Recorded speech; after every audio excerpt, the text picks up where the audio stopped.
네, 여러분 안녕하십니까? 홍성구 기자입니다. 오늘도 인사를 좀 먼저 드리고 시작을 해야 해서 먼저 나왔습니다. 멀리 캘리포니아에서 저희한테 또 이렇게 크리스마스 카드를 보내주신 분이 계시네요. 크리스마스 카드. 네. to NMP 하고요. 12월 2025년 그다음에 여기 그 인쇄되어 있는 문장은 May God's blessings be yours at Christmas 이렇게 써 있고요. 그리고 직접 손으로 쓰시기에는 샬롬 이렇게 써서 보내셨습니다. 샬롬 해서 보내주셔서 감사하고요. 제클린 이안님, 예, 이안 제클린님 감사합니다. 잘 받았습니다. 그리고 보내주신 후원금도 잘 받았습니다. 다시 한번 말씀드리지만 저희한테 이렇게 체크나 혹은 젤이나 아니면은 페이팔 또 은행 구좌로 이렇게 또 보내주시는 분들이 계십니다.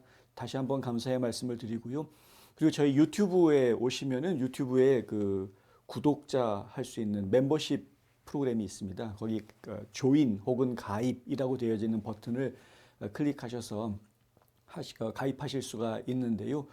그러면 이제 자발적인 구독료를 내주실 수가 있습니다. 세 종류가 있죠. 중보기도단, 그리고 뉴포 응원단, 그리고 시민기자단 이렇게 세 종류가 있는데 세 가지 어느 종류도 상관이 없습니다. 가입을 해주셔서 보내주시면 저희한테 그것이 이제 후원이 되는 정기적으로 후원을 해주실 수 있는 하나의 방법이시고요. 예, 그 정기적으로 후원을 하시는 분들이기 때문에 멤버십에 가입한 분들 숫자가 저희한테 좀 의미가 있습니다. 외부에 제가 이야기할 때 우리는 이 정도 구독자가 있습니다. 구독자 숫자가 의미가 있는 거죠. 이제 뭐냐면은 구독료를 내시는 구독자 숫자이기 때문에 그냥 유튜브 구독자 숫자가 아니라 구독료를 내시는 구독자 숫자이기 때문에 그건 저희한테 굉장히 의미가 좀 크다라는 말씀 다시 한번 드리고요. 저희가 유튜브에서만 방송을 하는 게 아니고 페이스북을 통해서도 생방송이 나가고 있고요. 방송이 나간 뒤에는 뉴스 부분만 제가 이제 사설 다는 부분들은 빼고 뉴스 부분만 편집을 해서 온디맨드 코리아 그리고 USA 디스크 이 두 곳에 또 뉴스로 등록이 됩니다. 저희 NMP 뉴스는 그냥 유튜버 팟캐스트 프로그램으로 끝나지 않고요. 정규 뉴스 프로그램으로 편성이 돼서 OTT 사이트들을 통해서 뉴스로 공급이 됩니다. 그래서 저희 뉴스를 보시는 분들이 그 유튜브에 나와 있는 조회 숫자보다는 훨씬 더 많은 분들이 보고 계시다라는 점도 또 말씀을 드립니다. 혹시 저희 NMP TV에 광고해 주실 분 계시면 연락 주시면 감사하겠습니다. 예, 그 광고해 주시는 분들 저희와 함께 비즈니스를 좀 같이 키워나가면 좋겠다라고 생각하시는 분들 계시면 좋고요. 주로 이제 그 저희한테 광고하셔서 효과를 보시는 분들은 어떤 분들이냐면요, 그 프랜차이즈를 하신다거나 혹은 대리점을 모집하시는 분들 그런 분들이 좀 효과를 보시는 것 같습니다. 예. 대리점 모집하시는 분들 저희한테 좀 효과를 보시는 것 같고요. 전국적으로 알리기에는 훨씬 저렴한 비용으로 비즈니스를 전국에 알리실 수 있다라는 말씀을 저희가 드릴 수 있겠습니다. 보통 이제 한 개 언론사만 지역에서 홍보하는 그 동네 광고만 해도 비용이 만만치 않은 경우들이 많죠. 특히 방송 광고는 비용이 만만치가 않으실 텐데 저희는 그래도 유튜브라든가 혹은 온디맨드 코리아라든가 아니면 USA 디스크 뭐 이런 것들을 통해서 노출이 되기 때문에 전국적으로 알릴 수 있는 기회가 주어진다라는 점. 근데 그것에 비해서는 광고비는 저렴한 편입니다. 연락 주시면 감사하겠습니다. 자, 오늘 금요일이어서 제가 방송을 좀 일찍 끝내야 되기 때문에 빨리 돌아와서 오늘 준비한 소식 시작하도록 하겠습니다. 잠시만 기다려 주십시오. 요즘 건물 사야 된다던데? 커머셜 전문 브로커 누가 좋지? 안드라스 부동산이지. 미국 모든 주에서 매매가 가능하다고. 쇼핑몰, 리테일, 오피스 빌딩, 호텔, 웨어하우스. 누구라고? 유튜브에 안드라스 윤 쳐봐. 이제는 철저히 준비된 전문성만이 수익성을 창출하는 시대입니다. 저 안드라스 투자에 대한 답을 드리겠습니다. 안드라스 커머셜.com에 더 많은 정보가 있습니다. 안드라스 부동산 770-802-0688. 딱 한 잔은 괜찮겠지? 이거 봐, 멀쩡하잖아. 다들 이 정도는 그냥 운전해. 아니요, 제발 말려주세요. 40불 아끼려다 40년 빼앗깁니다. 음주운전을 막을 수 있는 유일한 사람은 바로 당신입니다. 음주운전 하지 맙시다. 음주운전은 범죄 행위이자 살인 행위입니다. 이 캠페인은 시스콘이 함께합니다. 애틀란타 한인 토기장이들의 도자기 전시회 Ears Traces에 여러분을 초대합니다. 12월 8일부터 17일까지 프라미스 원뱅크 둘루스 지점에서 열리는 이번 전시회에는 둘루스에 위치한 허진스 아트센터에서 매주 월화 수요일 진행되는 세라믹 클래스의 학생 40여 명과 선생님의 작품 100여 점이 전시됩니다. 17년 동안 꾸준히 작업해온 분들부터 1년 남짓 작업하고 있는 학생의 손길로 완성된 생활자기에서 인테리어 소품에 이르기까지 다양한 기법의 도자기 작품들을 만나실 수 있습니다. 애틀란타 한인 도예가들의 작품전을 통해 삶의 여유를 누리시기 바랍니다. 시청자 여러분 안녕하십니까? 12월 5일 금요일 NNP 뉴스 시작하겠습니다. 첫 번째 소식입니다. 도널드 트럼프 대통령이 오늘 워싱턴 DC에 있는 케네디 센터에서 열린 2026년 월드컵 추첨식에서 첫 FIFA 평화상을 수상했습니다. 피스 프라이스라고 이야기하죠. 노벨 평화상을 받지 못했는데 사실 많은 사람들이 추천을 했고 그 업적을 놓고 이야기하면 노벨 평화상 뭐 10개 아니라 100개를 받아도 모자랄 정도로 상당히 훌륭한 세계 평화에 기여한 공이 크다라는 칭찬을 전 세계적으로 받고 있습니다만 하지만 할리모는 상을 다른 사람에게 주었습니다. 그런데 FIFA가 이번에 새로 제정한 평화상을 첫 수상자로 트럼프를 선택합니다. FIFA 회장인 지아니 인판티노 바로 이분이죠. 이 지아니 인판티노가 트럼프 대통령에게 상을 수여했는데요. 메달은 트럼프 대통령이 직접 본인이 걸었고요. 그리고 이 상패를 지금 지아니 인판티노 회장이 읽어주고 있는 모습입니다. 공식 명칭은 FIFA Peace Prize. 예, 그 축구가 세계를 하나로 이렇게 부제목이 붙어 있습니다. 그러니까 축구가 세계를 하나로라는 그 부제목이 어떤 이 상이 축구 협회로부터 나온 상이라는 그런 그 함의를 담고 있는 것이긴 한데 그런데 인판티노가 오늘 이 상을 전달을 하면서 본인의 감회를 이야기하는 부분은 노벨 평화상 수상 못지않은 그러한 발언들을 제가 느낄 수 있었습니다. 11월 5일 발표된 새로운 상이라고 하고요. 이 FIFA 평화상이라는 것이요. 평화와 통합을 증진하는 행동을 한 개인을 기리는 상이다라고 이 협회 측에서는 밝혔습니다. 트럼프는 이 상을 받으면서 정말 고맙다. 이건 정말 내 인생에서 가장 큰 영광 중 하나다라고 이야기했습니다. 그리고 상을 넘어서 이 존과 내가 이 이야기를 나눴는데 이 존이라는 건 이제 지아니를 영어식 표현으로 하면 존이 되거든요. 그래서 존, 지아니 뭐 왔다 갔다 합니다. 근데 어쨌든 존과 내가 이 얘기를 나눴는데 우리는 수백만, 수천만 명의 생명을 구했다라고 이야기를 합니다. 생각해 보십시오. 어제 루안다하고 콩고 사이에 평화협정을 맺어주었죠. 루안다와 콩고는 지난 몇십 년간의 갈등으로 인해서 1,000만 명 이상이 목숨을 잃었다라고 이야기합니다. 트럼프 대통령 오늘 그 얘기를 또 합니다. 만약에 그곳이 평화조약을 못 맺었다 그러면 앞으로 또 1,000만 명 이상 사람을 더 목숨을 잃어야 할지도 모르는 그런 상황이었다라는 거죠. 그러니까 수백만 수천만 명의 생명을 구하는 일을 한 것이다. 전쟁을 멈추게 하는 것. 트럼프 대통령이 전쟁을 멈추게 한 지역이 무려 8곳입니다. 요번에 지난 1년도 안 되는 사이에. 트럼프 대통령은 이어서 이제 세상은 더 안전한 곳이 되었다라고 말했습니다.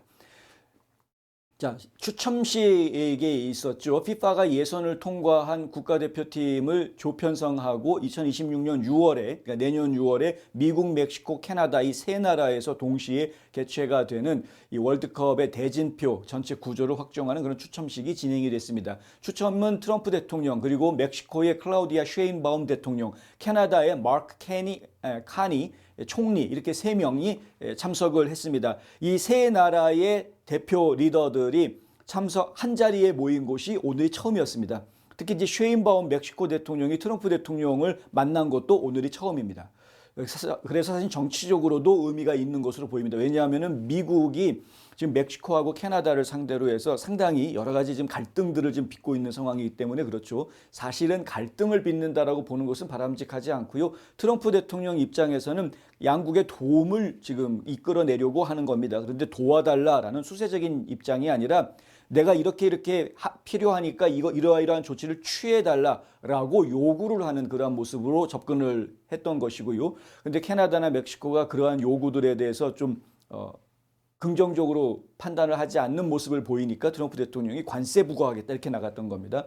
트럼프 대통령의 요구는 간단합니다. 마약이 미국 땅에 들어오지 못하게 해달라라는 거였습니다. 너희 나라를 통해서 들어오는데 그 통로를 막아달라라는 거였죠. 불법 이민자들이 너희 나라를 통해서 미국으로 들어오는데 불법 이민자들이 미국 국경에 오지 못하게 아예 니네 나라의 쪽에서 좀 막아달라라고 이야기를 한 것입니다.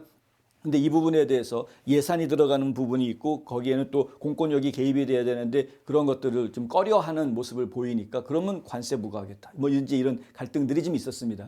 그러나 오늘 행사장에서 만난 세 사람은 그렇게 서로 어색하지 않은 표정으로 대화하는 모습들이 여기저기에서 포착이 됐습니다. 자, 어쨌든 이들이 A조, B조, D조의 팀을 선택하는 것으로 추첨식이 시작이 됐는데요. 이는 의례적인 절차였고요. 개최국 팀들의 조편성은 이미 사전에 다 결정된 상태였기 때문에 그냥 의뢰이 뽑아서 보여주는 뭐 그런 정도였습니다. 트럼프 대통령은 마지막으로 추첨을 진행을 했는데 카니 총리가 뽑았던 것이 캐나다가 나왔고 셰인바움 대통령이 딱 뽑으니까 그게 멕시코가 나오고요. 그러니까 이제 트럼프 대통령이 이거 어떻게 될지 알 것 같다 막 웃으면서 얘기하다가 자 그래도 이게 뭐 내가 모르는 걸 지금 인판티노가 알고 있는 건가 뭐 이런 농담들 막 던지는 그런 분위기들이 있었고요. 한번 해보자 그러면서 뽑았는데 USA가 딱 나오죠. 원래 예정돼 있던 짜여져 있는 각본대로 된 겁니다. 근데 트럼프 대통령이 이거 충격적이다.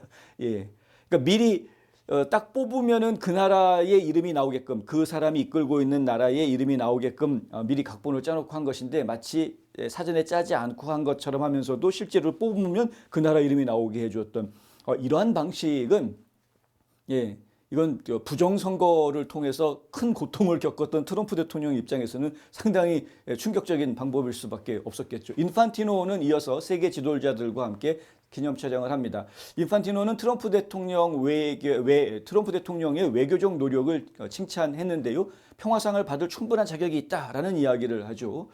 축구란 평화를 상징한다라는 이야기도 했습니다. 사람들을 하나로 묶고 미래 세대에 희망을 가져다주는 이들을 기릴 것이다라고 이야기합니다. 그런데 인판티노가 했던 정말 중요한 이야기는 어떤 이야기였느냐 하면요. 정말 트럼프가 엄청난 사람들의 생명을 구해내는 전쟁을 멈추는 작업을 했다. 평화의 대통령이라는 이야기를 합니다. 평화의 대통령. 근데 그 이야기를 듣는데 제가 좀 울컥했습니다. 세상의 평화의 왕으로 오신 예수 그리스도를 사람들은 십자가에 못 박아라라고 외쳐서 결국은 죽였습니다. 이 트럼프 대통령이 이 전쟁을 종식시키고 이 인류에게 평화와 번영을 가져오려는 노력을 펼치고 있음에도 불구하고 여전히 세상 사람들은 그를 괴짜, 미친놈으로 치부하고 있고 그리고 독재자, 제국주의자 이런 식으로 몰아붙이고 있고 지금 뭐 나치, 파시스트 이런 식으로 몰아붙이고 있는 모습을 제가 보고 있기 때문에 이 세상이 정말 아름다움으로 가득 차 있는 곳만은 아닌 것 같다. 트럼프가 노벨 평화상 수상에 관심을 공개적으로 표명한 바 있긴 합니다만은 하지만 수상자는 베네수엘라의 민주주의 운동가인 마리아 코리나 마차도가 수상을 하게 되죠. 마차도는 본인이 이 상을 받는 것보다는 트럼프가 훨씬 더 적격자다 해서 이 상을 트럼프한테 헌정하겠다라고 발표하기까지도 했습니다. FIFA는 금요일 월드컵 조 추첨 행사에서 자체 평화상을 수여하겠다고 발표했고요. 백악관 대변인인 데이비스 잉글은 트럼프의 선정에 박수를 보내면서 미국은 트럼프 대통령의 역사적인 지도력 아래 지금처럼 존중받고 성공한 적이 없었다라고 이야기합니다. 미국은 현재 세계에서 가장 뜨거운 나라이며 이는 역사상 가장 위대한 스포츠 행사 중 하나인 FIFA 월드컵을 개최하기에 완벽한 국가임을 의미한다 이렇게 이야기하죠. 멕시코에서도 경기가 열리고 캐나다에서도 경기가 열리지만 미국이 경기를 총주관하고 있고 주최하는 거로 지금 비춰지고 있는 것은 어쩔 수 없는 모습입니다. 2016년부터 FIFA 회장을 맡아오고 있는 인판티노와 트럼프 대통령이 첫 번째 대통령을 했을 때부터 이미 가까운 관계를 유지해온 것으로 알려져 있습니다. 당시 미국은 멕시코, 캐나다와 함께 공동으로 월드컵 개최권을 따냈죠. 트럼프 대통령이 개최권을 따냈습니다마는 2026년에 경기가 이루어지게 되면 사실은 2020년에 트럼프 대통령이 연임에 성공했다 그러면 2024년으로 임기가 끝나기 때문에 본인이 대통령으로 있는 기간에 월드컵이 미국에서 열리는 모습을 보는 것은 불가능한 일이었을 겁니다. 그런데 결국은 본인이 월드컵 행사의 유치권을 따내고 그리고 월드컵이 열리는 그 해에 미국 대통령으로 참관할 수 있게 된 것. 우연의 일치라고 이야기해야 되는 것인지 또 콧등이 한번 시큰해지게 만드는 부분이기도 합니다. 지난 8월 22일 트럼프는 백악관에서 FIFA 월드컵 조추첨 일정을 발표했습니다. 그때 발표할 때 오늘 케네디 센터에서 조추첨할 거다 이런 발표를 백악관에서 했었는데 그 이후에 이런 이야기들이 나왔습니다. 본인이 2020년 부정선거로 인해서 백악관을 떠나지 않았더라면 2026년 월드컵 행사를 개최하는 기쁨을 누리지 못했을 것이다. 이 이야기를 했던 상황이 어떤 상황이었냐면요. 하나님이 일하신다라는 이야기를 할 그 상황이었습니다. 하나님이 일하신다. 그러니까 미국이 뭡니까? 트럼프 대통령이 버틀러에서 총격을 당했을 때 귀에 총상을 입었던 상황. 그렇지만은 기적적으로 살아났고 그로 인해서 상당히 많은 역사가 벌어지는 것을 보았는데 트럼프 대통령이 그 이후에 굉장한 그 각성을 하게 되죠. 종교적인 각성을 하게 되죠. 그 이야기를 하면서 쭉 되돌아보면 결국은 2020년에 부정선거를 통해서 본인이 권좌에서 밀려났던 부분, 그 부분들을 통해서 미국 내에 있는 수많은 잘못된 악한 세력들이 다 드러나게 됐던 과정들, 그리고 본인이 비록 고초를 당하기는 했지만, 그리고 본인의 주변인들까지도 상당한 고통을 당하기는 했지만, 그럼에도 불구하고 결론적으로는 트럼프 대통령이 다시 권력을 쟁취하면서 결국에는 이 미국을 옳은 방향으로 돌이킬 수 있는, 옳은 방향으로 다시 이끌어올 수 있는 모든 준비 작업이 진행될 수 있었던, 국민들이 다 깨어나서 상당히 많은 국민들이 미국의 현실을 알게 되고 딥스테이트라는 것이 음모론이 아니라 진짜로 있는 거였구나 알게 되고, 워싱턴 스왑프라는 것이 그냥 사람들이 이야기하는 레토릭이 아니라 진짜로 그런 문제가 있구나라는 것을 알게 됐던 상황. 부정선거라는 것이 그냥 음모론이 아니라 실제로 존재하고 있었다는 것을 국민들이 알게 된 상황. 모든 것들이 결국은 다 퍼즐 맞추듯이 차곡차곡 맞춰져 가지고요. 이 미국이란 나라가 올바로 서고 올바른 방향으로 갈 수 있게끔 하는 과정이었던 것을 이제 고백하게 되는 거죠. 그 과정을 겪으면서 트럼프 대통령은 이 미국뿐만이 아니라 전 세계를 올바른 방향으로 이끌어 나가기 위한 그런 방향성을 제시하고 있는 겁니다.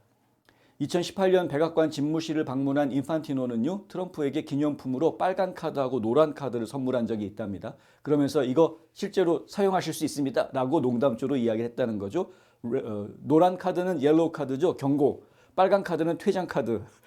축구 경기에서 심판이 가지고 사용하는 카드인데 미국 정치인이 그 카드를 사용한다면 어떤 일이 벌어졌을까?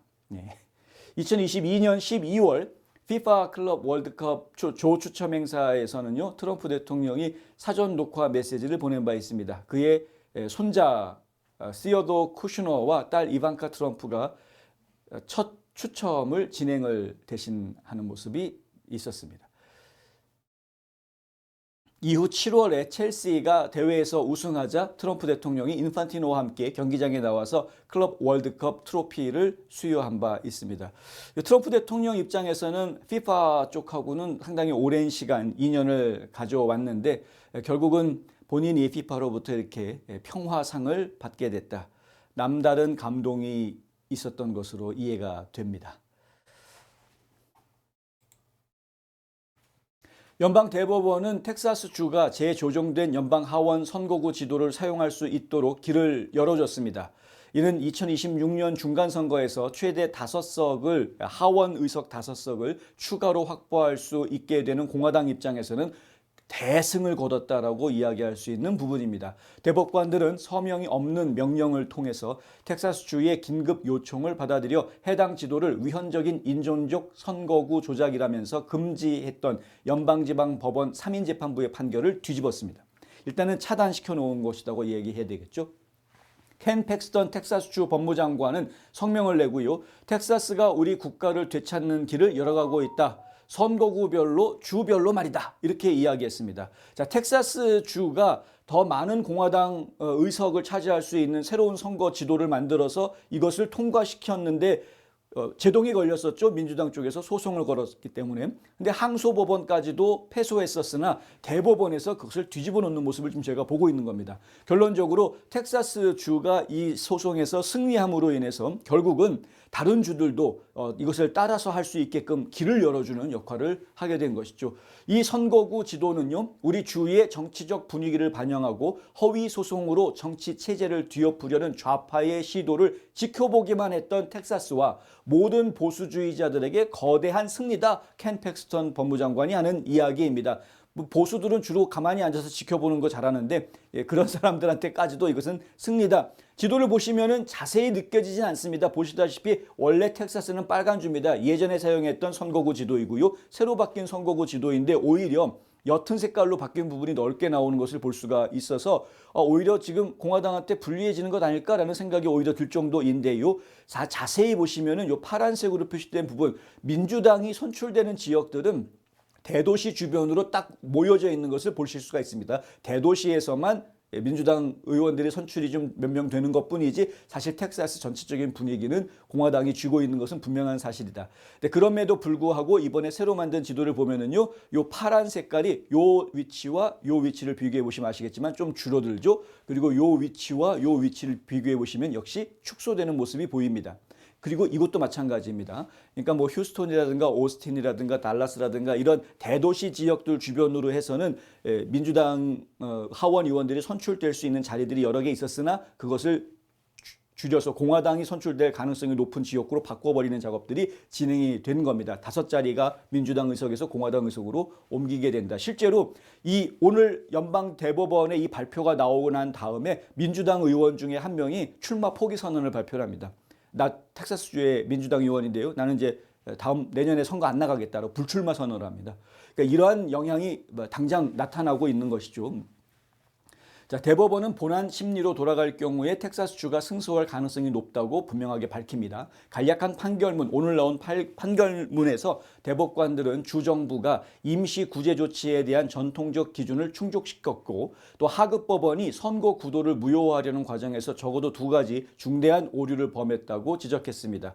첫째는 다수 의견은 3인 재판부가 입법자들이 선의로 행동한다는 일반적 추정을 적용하지 않았고 오히려 입법부에 불리한 모호한 직접 간접적 증거들을 해석했다라고 지적합니다.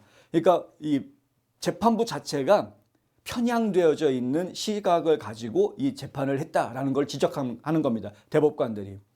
하급심은 또 원고 측이 공격한 인종적 요소를 배제하면서도 텍사스가 명시한 정당적 목표를 충족할 대안 지도를 제시하지 못했기 때문에 원고 측에 대해서 결정적 또는 거의 결정적인 불리한 추정을 적용했어야 한다라고 지적합니다. 이게 두 번째 지적인데 뭐냐면요. 주정부에서 제시한 지도는 분명하게 있는데 근데 민주당 쪽에서 소송을 걸 때에는 새로 만든 지도가 인종적으로 차별을 하는 거다. 인종차별의 지도다라고 소송을 제기했는데 그러면 대안을 내놔라 했는데 대안이 제시가 안 됐다라는 거죠.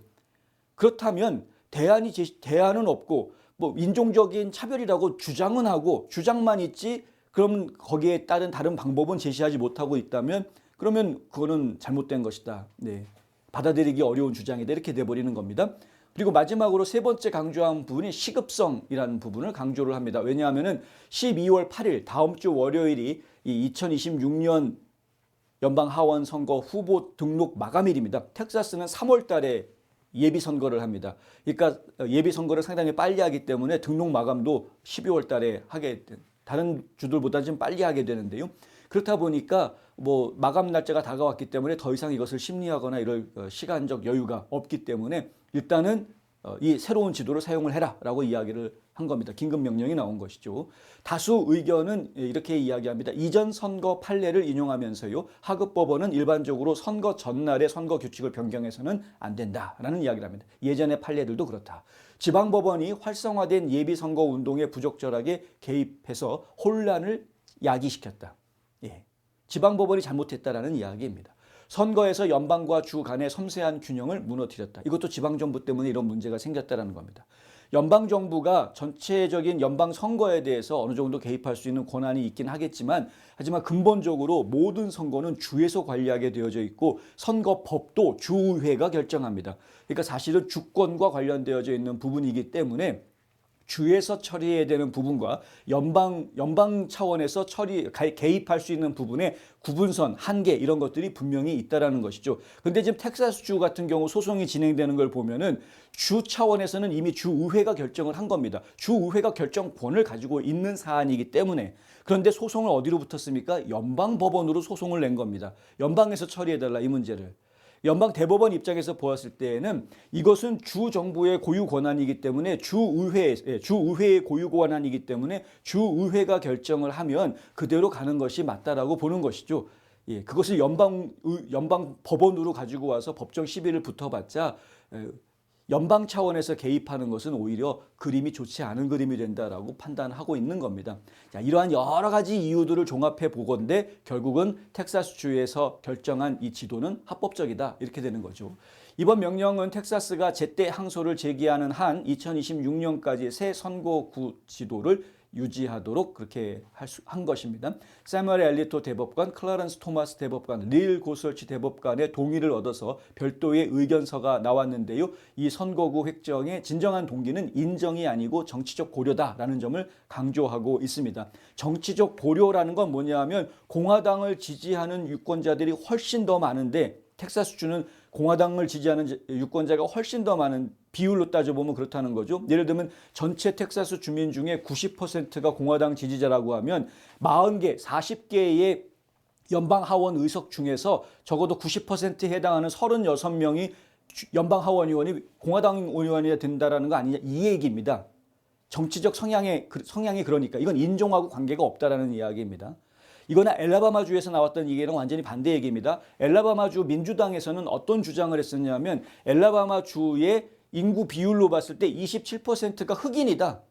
인구 비율로 보니까 27%가 흑인이니까 그러면 흑인 인구의 목소리가 그만큼 반영되게 하려면은 엘라바마에 있는 연방 하원 7자리 중에서 적어도 최소 2자리는 흑인 인구가 많은 지역의 목소리가 반영이 돼야 된다. 거기에 맞춰서 지도를 그리겠다. 이렇게 주장을 했던 거였거든요.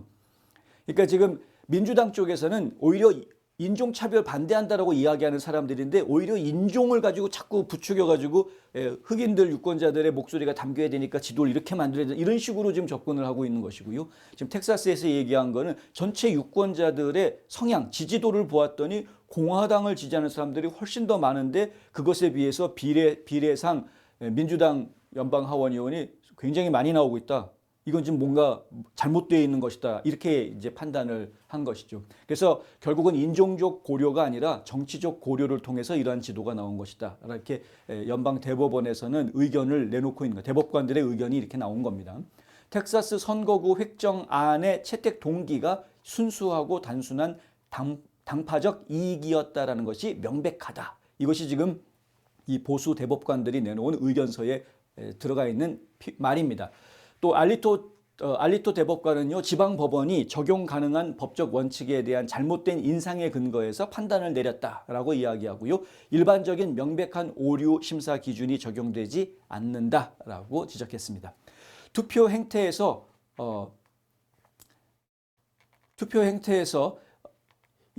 인종과 정당 간 밀접한 연관성을 고려할 때 그는 인종적 선거구 조작 주장이 당파적 목적을 위해 쉽게 이용될 수 있다고 경고합니다.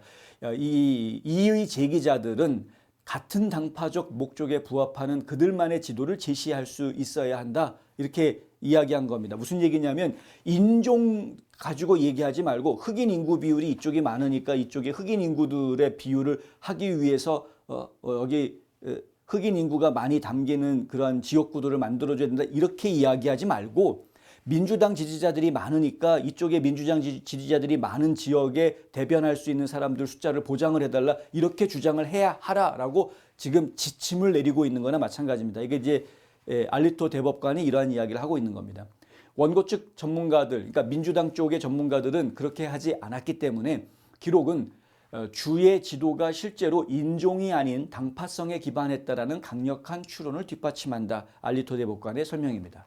물론 좌파 대법관들, 그러니까 엘리나 케이건, 그리고 소니아 소토마요르, 케탄지 브라운 잭슨 이러한 민주당 대통령들에 의해서 선출된 지명된 연방 대법관들은 날카로운 어조의 반대 의견서를 제출을 또 하고 있습니다. 이들이 하는 이야기는 뭐냐면요, 3인 재판부가 사건 해결을 위해서 요구할 수 있는 모든 요구를 다 했다. 그러니까 지방 법원이 뭐 열심히 잘했다라는 이야기를 하고 있는 겁니다. 다수 의견이 엄격한 명백한 오류 기준을 내팽개치고 휴일 주말 동안 차가운 서류 기록을 검토한 것만으로 상세한 기록, 사실 기록을 뒤집었다. 뭐 이렇게 이야기를 하고 있습니다. 또 법원의 명령이 모든 당파적 이점이 강화된 텍사스의 새 선거구도와 내년 선거를 지배할 것을 보장하며 지방 법원이 인종에 따라 새 선거구에 배정된 것으로 판단한 수백만 텍사스 주민들에게는 부당한 처사다. 뭐 이렇게 또 이야기를 하고 있습니다. 그러니까 이제 이러한 판결을 내놓는 것을 저희가 보면은요, 보수 대법관들은 공화당한테 유리한 그러한 시각으로 이야기를 자꾸 하는 모습이 보이고, 또 이 좌익 대법관들은 민주당한테 유리한 시각으로 또 이 설명들을 하고 있는 모습을 보여주고 있는 것인데, 이 사법부의 어떤 정치 성향, 편향성 이런 것들에 대해서도 저희가 한 번 더 생각을 해보게 된다. 그러나 많은 국민들이 결론은 이 판단을 하시게 될 것입니다. 상식적으로 생각해 보셔서 인구 비율, 그러니까 인종의 비율을 기준으로 해서 그 인종을 대변할 수 있는 의원이 선출되도록 해주자라고 말하는 것이 옳겠습니까? 아니면 정당에 대한 비율, 그러니까 공화당을 지지하거나 민주당을 지지하는 사람들의 비율이 이 정도 되니까 의원 숫자도 그 정도 비율이 나오게 해주는 것이 옳다라고 이야기하는 것이 맞겠습니까? 이게 만약에 지방선거라면 얘기가 다릅니다. 주하원이나 주상원이나 뭐 이렇게 지역선거라고 그러면 얘기가 다릅니다. 왜냐하면 그 지역에 관련된 일만 하면 되는 거니까요. 그런데 연방의원은요, 연방 전체 그 주뿐만이 아니라 미국 전체에 영향을 주는 그러한 법안을 만들고 다루게 됩니다. 그러니 그 비율을 어떤 기준으로 할 것이냐 생각을 안 할 수가 없는 거죠. 지금 대법원에 있는 대법관들의 판단 기준은 현재로서는 어쨌든 명확해 보입니다. 정치적 지지율, 정당 지지율이 훨씬 더 연방 하원 비율에 적용이 돼야 하는 부분일 것이다 라고 이야기하고 있는 겁니다. 텍사스 하원 민주당 의원들 X 계정에다가 오늘 대법원의 결정이 텍사스 유권자들을 배신한 거다라고 하면서 아주 뭐 분노한다 뭐 이런 글들을 또 올려놨습니다. 수세대에 걸쳐서 정치적 영향력을 구축하기 위해 싸워왔고 공화당이 이를 선거구 조작으로 빼앗아가는 것을 지켜본 모든 지역사회는 분노하라 뭐 이렇게 지금 민주당은 계속 싸우겠다 이런 식의 이제 성명을 내놓았습니다. 당연히 텍사스주 민주당에서는 그렇게 할 수밖에 없겠죠. 도널드 트럼프 대통령은 공화당이 2026년 중간선거에서 하원 과반을 유지할 수 있도록 공화당이 주도하는 주들이 의회 선거구 재편을 추진하라고 촉구해 왔습니다.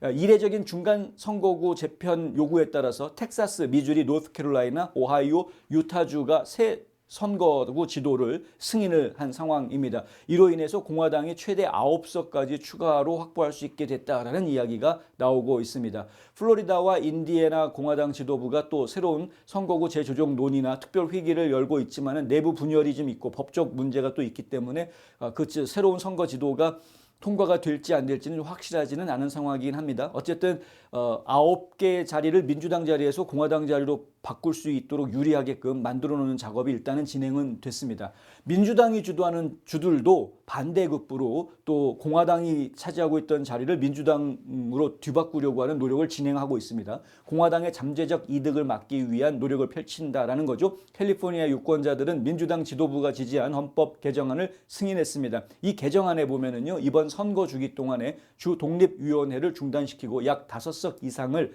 안전하거나 강력한 민주당 의석으로 만들 것으로 예상되는 지도로 대체하게 됩니다.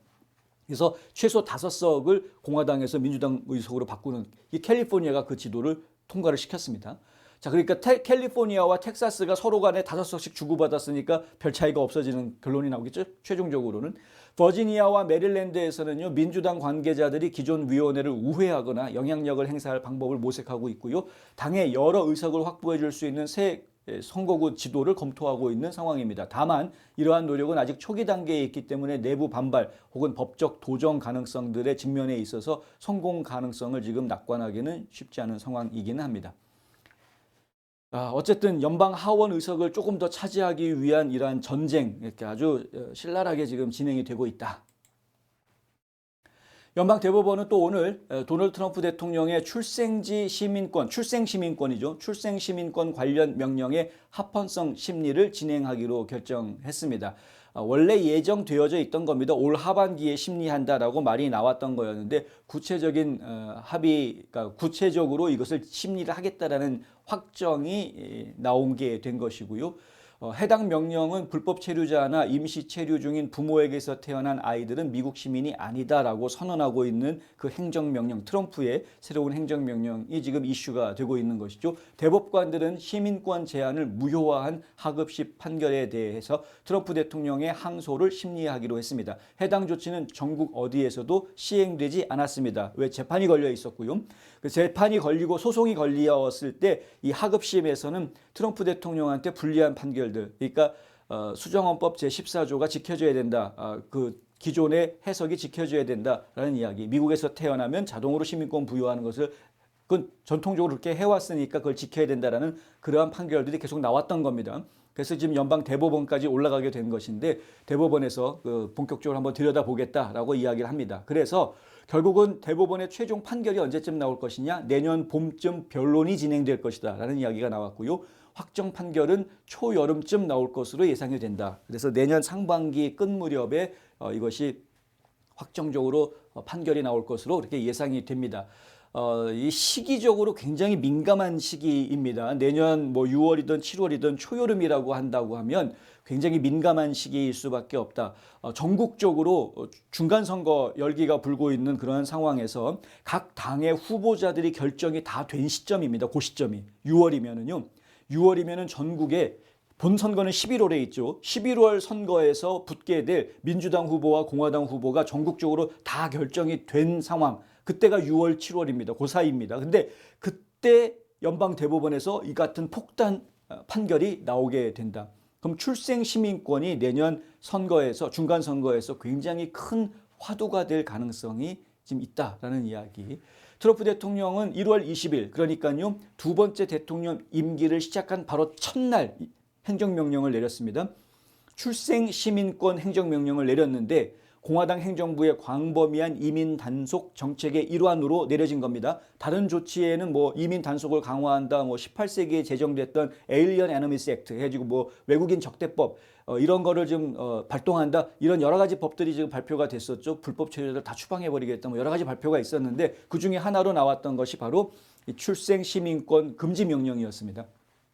중단 명령이라고 해야 되겠죠. 행정부는 여러 법적 도전에 직면해 있는데요. 대법원은 긴급 명령에서 상반된 신호를 내보내고 있습니다.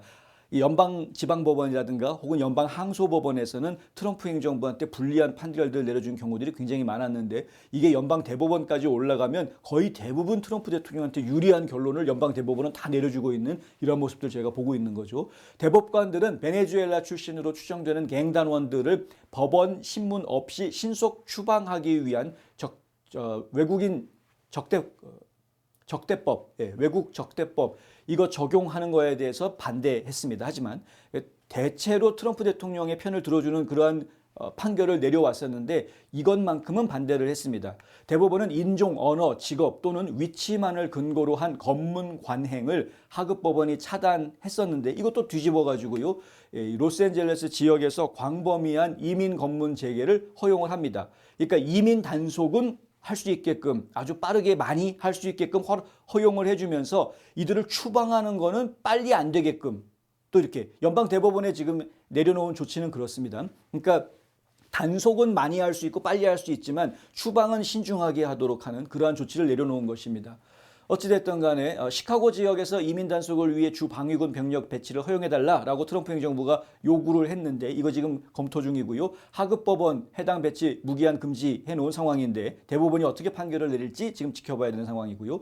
자, 그런데 이렇게 하급법원이 내린 것과 대법원이 내리는 상황 이것이 뒤바뀌는 경우들이 굉장히 많았는데 출생 시민권은 과연 어떻게 될 것인가? 여기에 지금 저희 관심이 쏠리고 있다는 거죠. 트럼프 행정부의 이민 관련 정책 중에서 굉장히 주목받을 수밖에 없는, 많은 사람들이 주목할 수밖에 없는 이슈입니다. 요거 만약에 뒤집히게 되면 그러면 원정 출산은 원천적으로 불가능해집니다. 자, 이 행정명령은 125년 이상 이어져 온 수정헌법 제14조에 따라서 외국 외교관의 자녀 그리고 외국 점령군에 의해서 태어난 사람이라는 예외를 제외하고는, 그러니까 외국 외교관의 자녀는 미국 땅 밖에서 태어나도 시민권을 받습니다. 자동으로. 그리고 점령군, 미군들이 어딘가에 점령군으로 가 있는데 거기에서 자녀를 낳는 경우에도 마찬가지로 자동으로 시민권이 주어집니다. 하지만 그 두 가지 비롯해가지고 몇 가지 좀 예외를 제외하고는 미국 땅에서 태어난 모든 사람들은 시민권을 받는다. 이렇게 지금 규정이 되어져 있습니다. 이게 수정헌법 14조에 있는 내용인데, 하급 법원들은 일련의 판결을 통해서 이 행정명령이 위헌이다 혹은 위헌 가능성이 있다라고 판단을 했었습니다. 그런데 대법원은 어떻게 할지 봐야 되겠다는 거죠. 자, 6월 말에 대법원이 전국적 금지 명령의 사용을 제한하는 판결을 내린 이후에도 마찬가지였다. 이게 무슨 얘기냐면 지방법원에서 내린 판결은 그 지방법원의 관할 지역에서만 적용할 수 있다. 전국적인 명령으로 확대 적용할 수 없다라고 연방대법원에서 일단은 한 수 두어준 그런 상황입니다만, 그럼에도 불구하고 이 이슈는 사실은 어떤 특정 지역에만 관련된 게 아니라 미국 전체에 적용되어져야 하는 문제이기 때문에 이렇게 관할 지역만 관리하는 그러한 지방법원에서는 처리할 수가 없는 부분입니다. 항소법원도 마찬가지인데 전국에 항소법원이 뭐 10몇 개밖에 안 되거든요. 이거 전국 이 관할 지역들이 다 나누어져 있습니다. 그러니 전국 전체를 상대로 해서 적용할 수 있는 그런 헌법 해석을 하고 그걸 실제로 적용할 수 있는 최종 판결은 어차피 대법원에서 나올 수밖에 없는 겁니다. 행정부는 수정헌법 제14조가 원래 만들어지게 된 계기가 뭐였냐면 노예로 잡혀왔던 이들의 후손들한테 시민권을 보장해주기 위해서 만들어진 거다, 이런 이야기를 합니다. 자, 1857년으로 거슬러 올라가면은요, 드레드 스콧 판결이라는 유명한 판결이 있습니다. 이 아주 잘못된 판결로 유명한 것인데, 드레드 스콧 판결이 뭐였냐면은 미국 헌법이, 이게 연방 대법원에서 나온 판결입니다. 미국 헌법이 흑인 아프리카계 사람들한테, 이거 아프리카 아메리칸들이죠. 이 사람들한테 미국 시민권 부여하지 않았다. 그래서 헌법이 미국 시민에게 부여한 권리와 특권 누릴 수 없다. 미국 시민권 노예들한테는, 그러니까 이 아프리카에서 잡혀온 흑인 노예들한테는 미국 시민권 안 주겠다는 이야기, 그 자손들한테도 안 주겠다는 이야기고요. 시민권 없으니까 투표권 같은 거 받을 생각도 하지 마라, 이런 판결을 내렸었던 거였습니다. 난리가 났죠. 난리가 났죠. 이걸 뒤집기 위해서 만들어졌던 게 수정헌법 14조다라는 이야기입니다. 역사가들은 뭐라고 얘기하냐면요, 부모에 따라서 시민권을 부여하는 유럽의 혈통주의하고 달리 미국은 미국적인 평등주의 원칙을 세울 필요가 있었다라는 이야기를 하는 겁니다.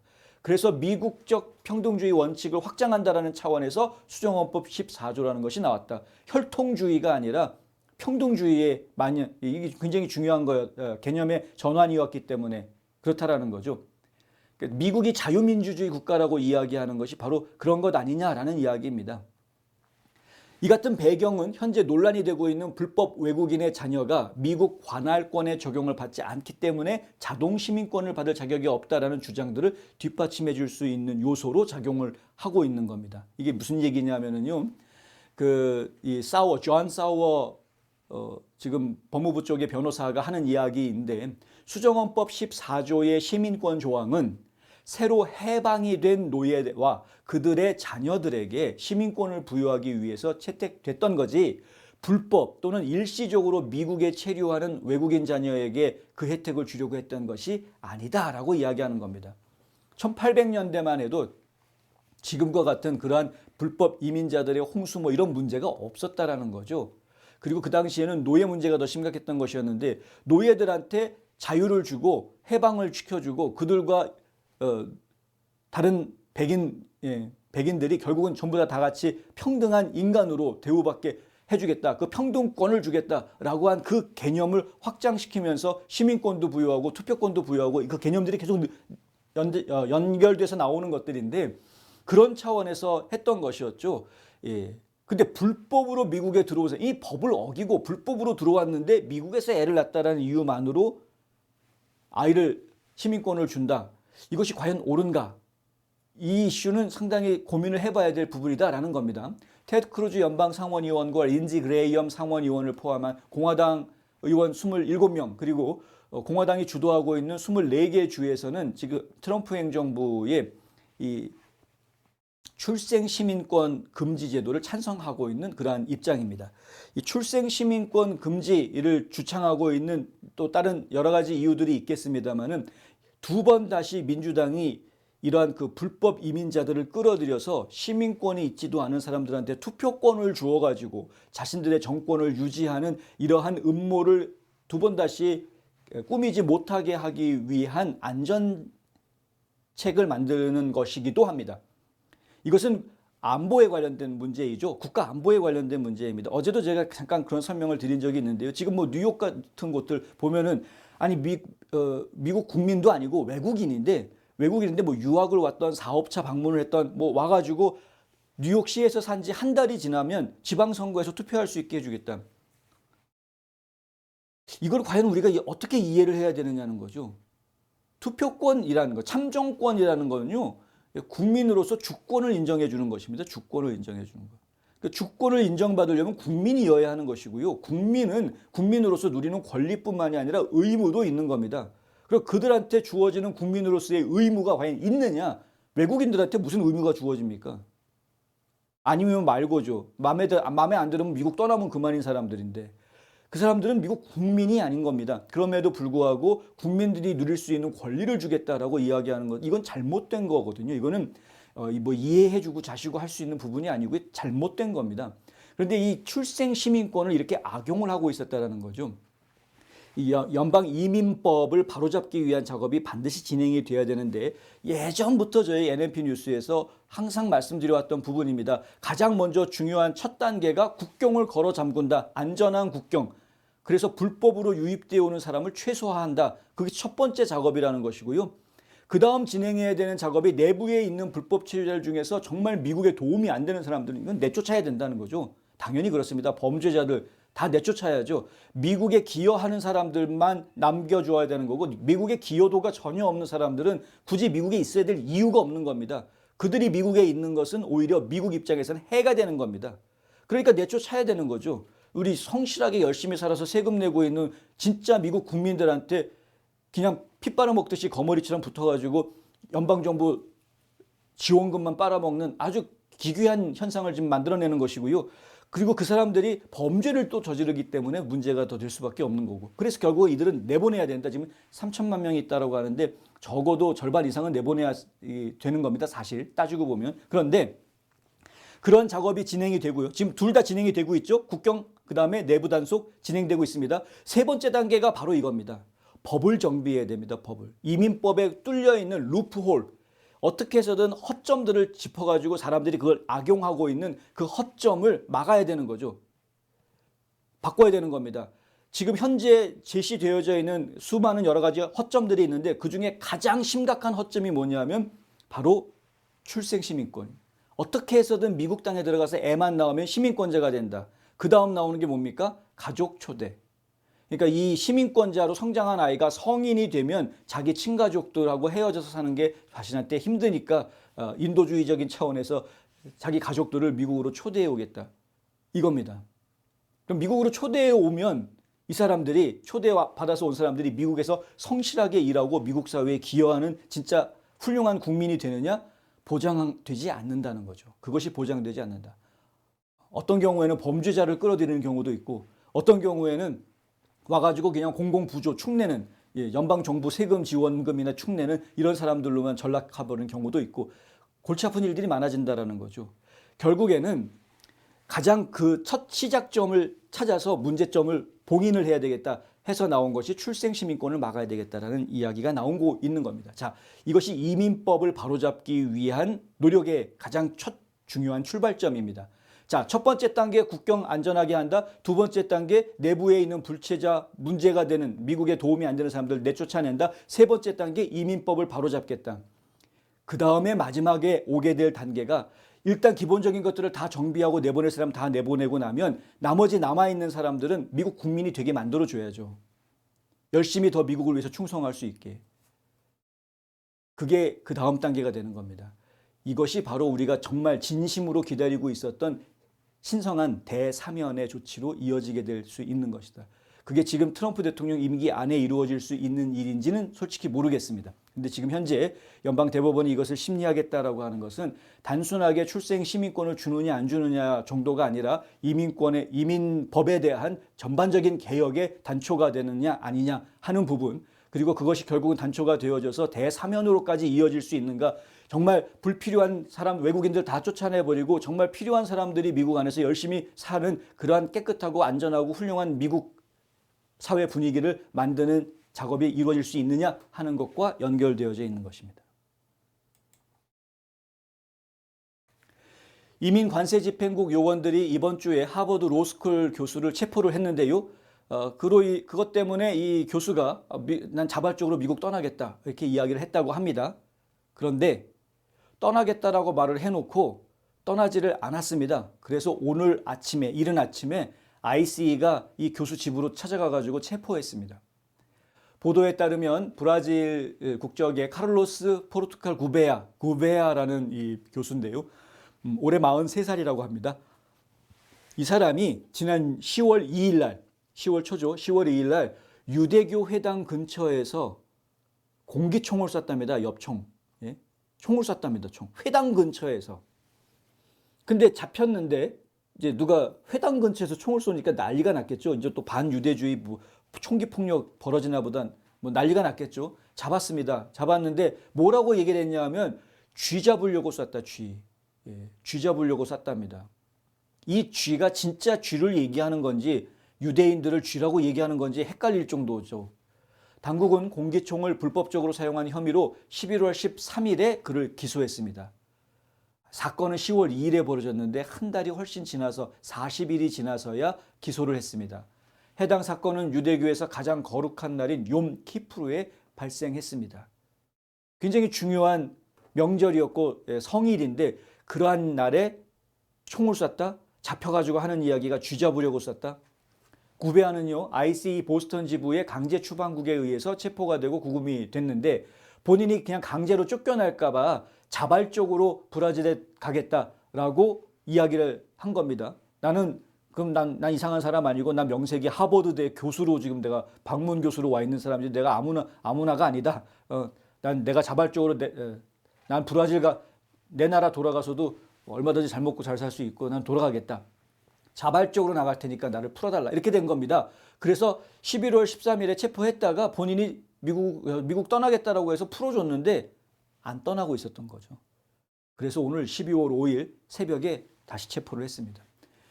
국토안보부의 대변인인 트리샤 맥러플린은 성명을 냈는데요. 미국에서 일하고 공부하는 것은 권리가 아니고 특권이다. 외국인들이 미국 땅에 들어와서 유학을 하던 혹은 어떤 직장을 잡아서 일을 하고 있던 이것은 외국인들한테 주어지는 권리가 아닙니다. 그것은 오히려 우리 미국 국민들에게 주어진 당연한 권리인 것이고요. 외국인들이 그러한 것을 누린다고 하면 그것은 특권인 겁니다. 특권을 누리는 사람들은 감사해야죠. 미국에는 이처럼 노골적이고 폭력적인 반유대주의 행위가 용납될 수 없다. 맥러플린 차관보가 하는 이야기입니다. 이는 국가의 핵심 원칙에 대한 모욕이며 법을 준수하는 미국 시민들에 대한 용납할 수 없는 위협이다. 감히 외국인이 미국 땅에 들어와가지고 총을 쏴? 그것도 유태인 명절에 유태인 회당 옆에서? 방문 교수로 하버드 로스쿨에 있었던 구베아는 제1 비자를 통해서 미국에 체류 중이었다고 합니다. 국토안보부는 공기총 사건 발생 2주 만에 그의 비자를 취소했습니다. 비자 취소했으니까 본인이 추방될 수밖에 없는 거죠. 나가야 되는 것인데 안 나가고 버티고 있었다. 브루클린 뉴스가 인용한 경찰 보고서에 따르면요, 구베아는 총격을 2번 가한 뒤에 회당의 사설경비원과 대치했다고 합니다. 사설경비원이 당연히 출동을 했겠죠. 용의자가 예배소 근처에 있는 자신의 집 안으로 도망치기 전에 잠시 신체적 싸움까지 벌어졌었다고 합니다. 의도적으로 그랬던 겁니다. 쥐 잡으려고 했던 게 아니고 거짓말하고 있는 거죠. 예, 참 안타깝게 짝이 없습니다. 자, 제가 오늘 준비한 소식은 여기까지입니다. 오늘 방송이 중간에 끊겼습니다, 여러분. 예, 방송이 중간에 끊겼는데 뭐 어떤 이유인지 잘 모르겠습니다. 아시다시피 방송이 끊길 시점에 저희가 뭐 한 15분 좀 지나서 끊겼는데 그 방송이 끊긴 그 시점에 저희가 특별히 문제가 될 만한 이야기를 했던 기억이 없는데 그냥 끊어졌습니다. 네. 근데 저희가 이런 일 처음 겪는 거 아니죠. 굉장히 많은 방해 공작들이 있습니다. 저희가 유명해지긴 유명해졌나 봅니다. 네. 어쨌든 감사하고요. 네. 저희가 녹화본을 올려놓으니까 많은 분들이 좀 계속해서 시청해 주시고 응원해 주시면 감사하겠습니다. 녹화본을 보시는 분들을 위해서 잠시 안내 광고를 또 하나 드리도록 하겠습니다. 지금 화면에 보시는 것처럼요. 예, 여기 보시면은 도자기 전시회 있습니다. 12월 8일부터 17일까지 다음 주 월요일이죠. 많은 분들 도자기 전시회 둘루스에 있는 프라미스원 은행에서 아침 10시부터 오후 3시까지 관람하실 수 있으니까요. 예, 뭐 17년 동안 내공을 갈고 닦은 도공들의 작품도 있고 다양한 작품들이 나옵니다. 뭐 사진으로 이렇게 몇 보셔서 아시겠습니다만은 실력들이 좀 있습니다. 훌륭한 실력을 갖춘 분들이 제법 있습니다. 많이 구경 오셔서 편안하게 차도 한잔 하시고 작품도 보시고 여유를 좀 복잡한 이민 생활 속에서 여유를 좀 찾으시면 좋겠습니다. 자, 그리고 또 유진철 후보의 유진철 후보에 대한 기금 모금 행사가 있습니다. 저희 주중광 박사님이 이 행사를 지금 호스트를 합니다. 주중광 박사는 조지아 대학교에서 신약 개발 프로젝트를 이끄시는 분이고요. 지금 뭐 석좌 교수이고 명예 교수이시기도 하고 간염 예방 약을 개발을 하셔서 뭐 상당한 성공한 미국 전국적으로도 성공한 개발자 중에 약학 쪽 학자 중에 한 분이십니다. 근데 이분이 지금 애틀랜타 지역에 이 보수 운동에 상당한 도움을 주고 계신데 지금 유진철 후보가 당선될 수 있도록 많은 분들이 지금 협력해 주기를 지금 당부하고 있는 그런 상황입니다. 토요일이죠. 12월 6일 토요일 11시 반 청담식당에서 합니다. 둘루스에 있는 H마트 옆에 있습니다. 청담식당에서 하고요. 100불 이상 지참을 해서 후원을 해주시면 좋겠고요. 참석하지 못하신다고 하더라도 참석하지 못하시는 분들은 지금 여기 화면에 보이는 요 주소, 요 주소로 3902 오클리프 인더스트리얼 코트 아틀란타 조지아 30340 요 주소로 후원금을 보내주시면 되겠습니다. 체크를 쓰시는 분들은 유진유 for Congress라고 표기를 해주시면 되겠고요. 1인당 3,500불까지 최고 기부를 하실 수가 있는데 뭐 3,500불 꼭 안 주셔도 20불도 좋고 50불도 좋고 100불, 500불, 1000불, 1500불, 뭐 3000불 다 좋습니다. 어떤 액수가 됐든 상관이 없으니까요. 여러분들이 후원을 해주시면 후원을 해주시는 액수도 기록이 되지만 몇 명이 후원했는지가 기록이 되는데 그것이 또 상당히 중요한 의미를 갖습니다.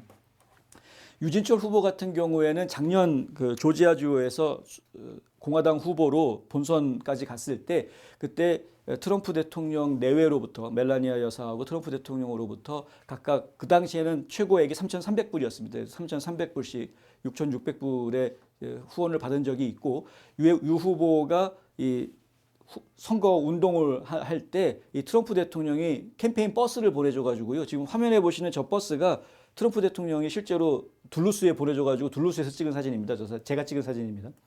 그러니까 트럼프 대통령의 지지를 받을 수 있는 배경은 충분히 갖추고 있습니다. 배경은 갖추고 있고요. 이제 다만 트럼프 대통령 입장에서는 과연 유진철 후보를 지지하는 사람들이 얼마나 있는가를 지금 보고 싶어하는 상황인데 작년에는 그렇게 크게 많은 숫자가 지지를 해주지 못했습니다. 한인들이 그렇게 호응을 많이 못 해줬는데요. 작년에 출마했던 지역은 완전히 민주당 텃밭에 출마를 했기 때문에 당선 가능성이 워낙에 낮은 지역이었거든요. 그런데 그 지역에서 트럼프 대통령이 16%값밖에 받지를 못했는데 유진철 후보는 24%를 받았습니다. 그래서 지금 트럼프 대통령보다 더 많은 표를 받았다 해가지고 오히려 관심의 대상이 됐었고요, 나중에. 그래서 지금 올해 선거는 지금 많은 분들이 지원만 해주시게 되면은 올해 출마하는 지역구는 작년과 달리 공화당 텃밭 지역구에 출마를 하기 때문에 당선 가능성이 상당히 높은 지역이어서 그래서 저희가 올해만큼은 예년과 달리 좀 이렇게 적극적으로 한인 사회에서도 좀 지지를 해줘야 된다. 해줘야 그래야 트럼프 대통령의 지지도 받고 본선거에 나갈 수 있는 티켓을 받게 될 것이다. 이제 저희는 그렇게 지금 보고 있는 겁니다. 그래서 저희가 지난 10몇 년 동안 계속 그 유진철 후보가 출마하는 것을 계속 봐오고 있습니다만은 올해처럼 제가 이렇게 나서서 후원을 해주셔야 됩니다라고 말씀드린 적이 없었습니다. 지금 사실은 올해 처음 이렇게 적극적으로 말씀을 드리고 있는 겁니다. 여러분들이 정말 많은 도움을 주시길 바랍니다. 후보 등록이 내년 3월까지이고요. 그리고 예비선거가 5월에 있는데 5월 달에 있는 예비선거가 정말 중요합니다. 거기 공화당 후보를 뽑는 그 예비선거에서 유 후보가 당선이 되면 그러면 뭐 본선거는 이긴 거나 마찬가지. 그래서 지금 5월 예비선거가 굉장히 중요하고요. 5월 달 예비선거를 치를 때까지 상당히 좀 홍보를 더 세게 해야 되는 상황이 그 지역구에서 조지아주 1선거구에 홍보를 지역의 홍보를 좀 강하게 해야 되는 상황인데 그렇게 하기 위해서는 소정의 홍보비가 상당히 필요한 그런 상황입니다. 많은 분들이 좀 적극적으로 나서서 도와주시면 감사하겠습니다. 자, 뭐 하수상하죠. 지금도 심각한 문제로 얘기가 되고 있는 것이 사실 이제 트럼프 대통령이 사인을 하긴 했습니다만은 뭡니까?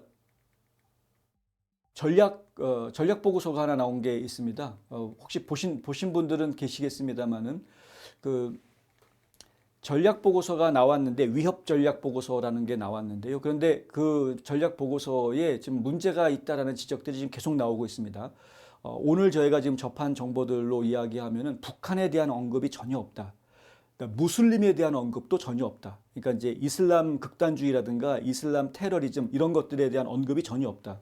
중국 공산당, CCP 이런 중국 공산당에 대한 언급도 전혀 없다. 공산주의 내지는 공산주의자 이런 표현도 전혀 나오지 않는다. 그럼 도대체 미국의 안보 전략을 어떻게 세우고 있는 거냐? 이런 지적들이 지금 막 나오고 있습니다.